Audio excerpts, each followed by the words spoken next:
Hey, how's it going, everybody? This is Tony Mercer for WWE News and Reviews, and this is my review of WrestleMania 33. We're only about 12 hours from the last image of the night. This night was emotional. There was ups and downs.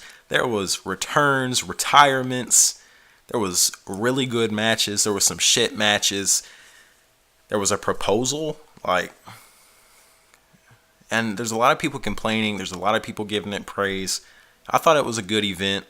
I'm not going to go into too much detail over every single match, but I'm going to talk about them for sure. The Cruiserweight match started it out, and it was a good bout. Neville put Austin Aries on his head with a German suplex at one point.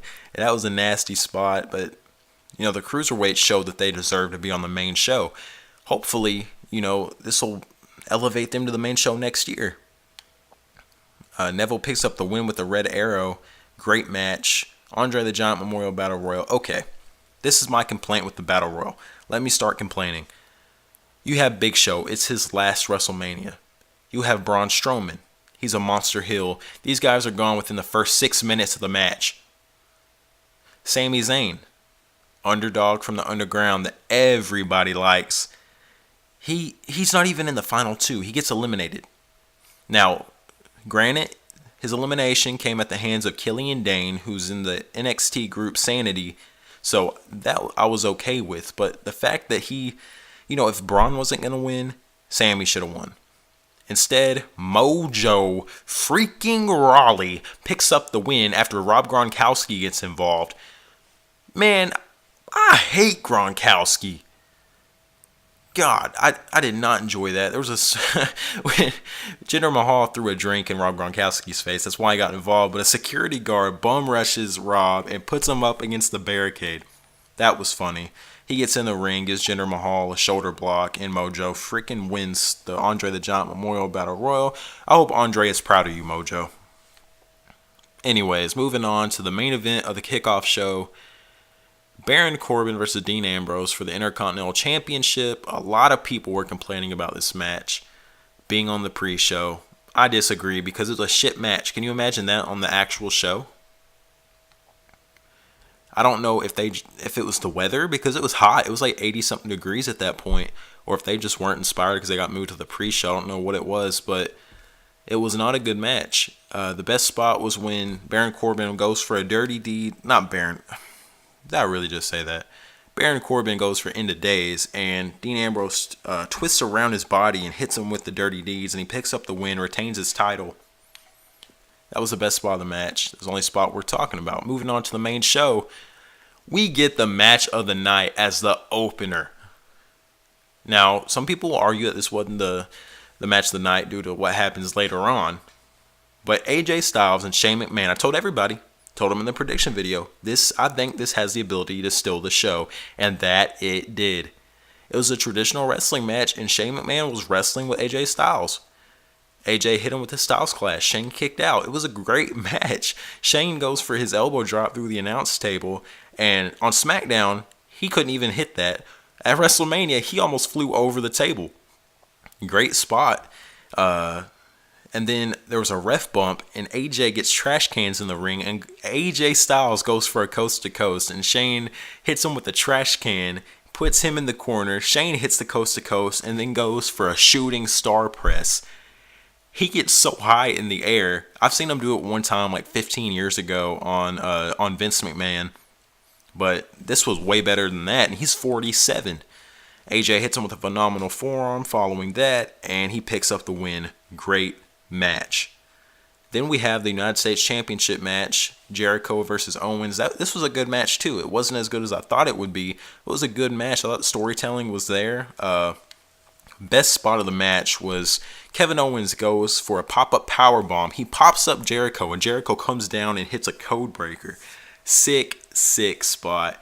And then my favorite spot, honestly, was when Jericho pins Owens by the ropes. And Owens puts one finger on the bottom rope. He doesn't put his foot on. He doesn't grab it. He puts one finger on the bottom rope. Wow. Man, Kevin Owens is so good. He's so good. He picks up the win. He's a new United States champion. Good match. And then we move on to the Raw Women's match. It was an elimination match, and it wasn't that long. My issue with this match was how quickly the eliminations happened. Because Sasha Banks storyline wise, I think it should have came down to Sasha and Bayley. I mean, it came down to Charlotte and Bayley, and Bayley picked up the win with the Macho Man elbow drop. Okay. It was an okay match. Don't get me wrong. I'm not shitting on the match because it wasn't bad, but it wasn't good. The best spot was definitely Charlotte hitting that beautiful corkscrew moonsault. She has the best moonsault in the business. Really, that moonsault, man.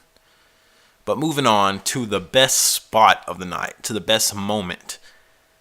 So it's the triple threat ladder match for the Raw Tag Team Championships, and the New Day comes out before the match starts, and they said that it's now a fatal four-way match, and they're in their ring gear. Kofi takes off, because Kofi's wearing this hat, and he takes it off, and it looks like they're about to inject themselves, but wait. Theme music hits, and it's Team Extreme. Out comes Matt and Jeff Hardy. Wow. Crowd was going crazy. I was marking out at home. I know everybody was. If you're a wrestling fan, you were marking out hard. Great moment. It was a great match too. It was kind of on the short side, but the best spot was, of course, the Swanton through the ladder. They had two ladders. They set up Sheamus and Cesaro. Jeff Hardy gets on this humongous, like 15-foot ladder. Swantons off of it through the ladder. Matt climbs up in the ring, gets the tag team championships. Matt and Jeff Hardy going into WrestleMania were not supposed to be on the show. They were not scheduled. They were not in this match, and they walk out the tag team champions. That's the best part of the show. After that, the show gets kind of iffy. Miz, Maurice, John Cena, Nikki Bella, yada, yada, yada. It was not a very good match. The proposal afterwards was sweet. Whatever. Moving on after that, it was the unsanctioned match between Seth Rollins and Triple H. They both had some pretty cool entrances. Seth especially was really cool. I really liked Seth's gear as well. This match was good. It wasn't great, but it was good. It was too long. It should have been cut about 5 minutes. But there were some awesome spots. Seth Rollins hit a picture-perfect frog splash. It was beautiful. The reversals of the pedigrees, they did that like 20 times, but it was really cool. And then Stephanie McMahon went through a table, okay? If you have not seen this, you need to go see it. Stephanie McMahon went through a table. And may I just say real quick, Stephanie McMahon was looking good at WrestleMania. I don't say that often. Actually, I never say it, but Stephanie McMahon was looking good. If you agree, comment saying you agree. But yeah, they had a good match. Seth picked up the win he needed to pick up the win. And after that was the WWE Championship match which just, oh, man, it was a stinker, man. It was only 10 minutes long. Bray Wyatt, and the storytelling was there throughout the match, because every time Bray Wyatt would go to the corner, he would, you know how he flips and looks at his opponent, flips his head, does a spider thing.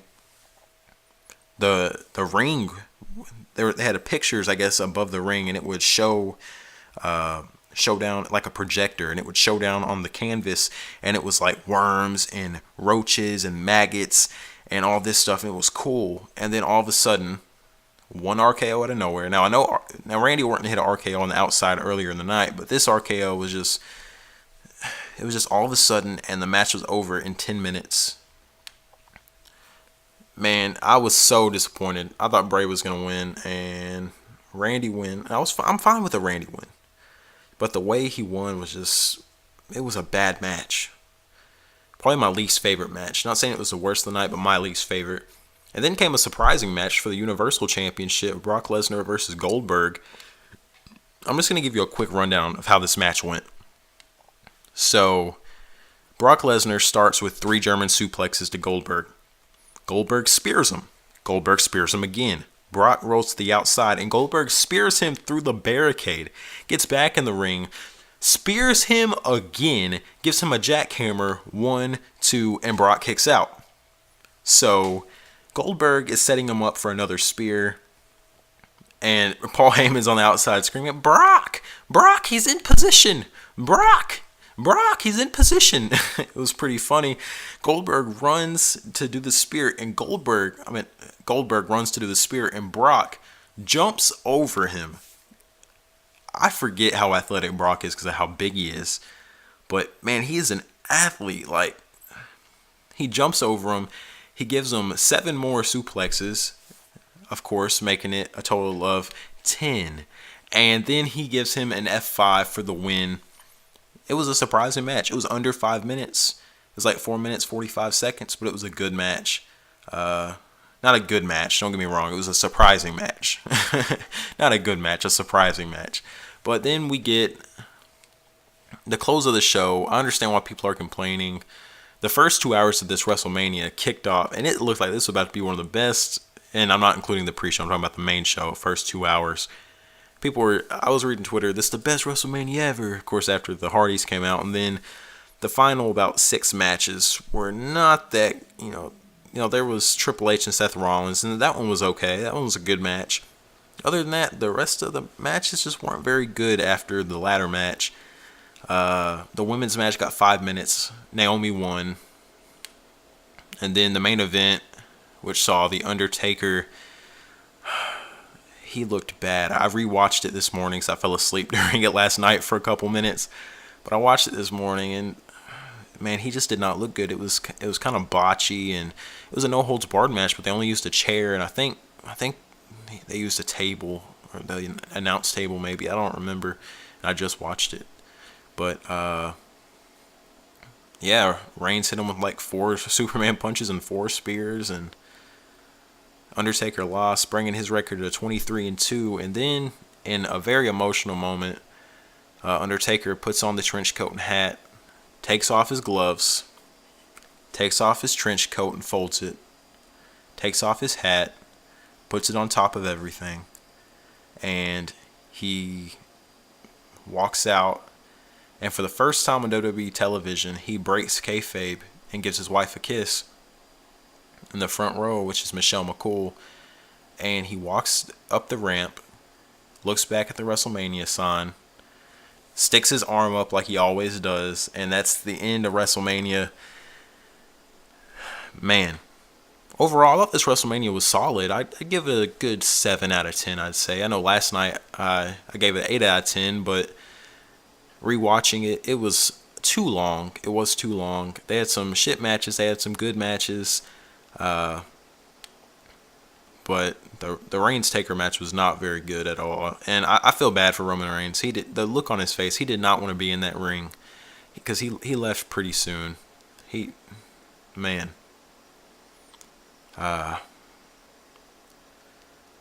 So, I mean, we saw ups, downs, returns, retirements.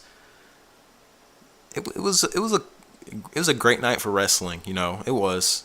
But overall, yeah, I think I'd give it about a 7 out of 10. I don't know where it would rank, with all the other WrestleManias. Probably in the middle of the pack. It was better than last year's by far. But maybe closer. I don't know if it's top 10 WrestleMania, but it was good. Okay. But yeah, that's my WrestleMania 33 review. Like, subscribe, comment. If you have a review, please comment and let me watch it. I love seeing other people's stuff. I'll like and subscribe to you. But yeah, thank you for listening to my review. More videos to come. Tony Mercer for WWE News and Reviews. I'm out.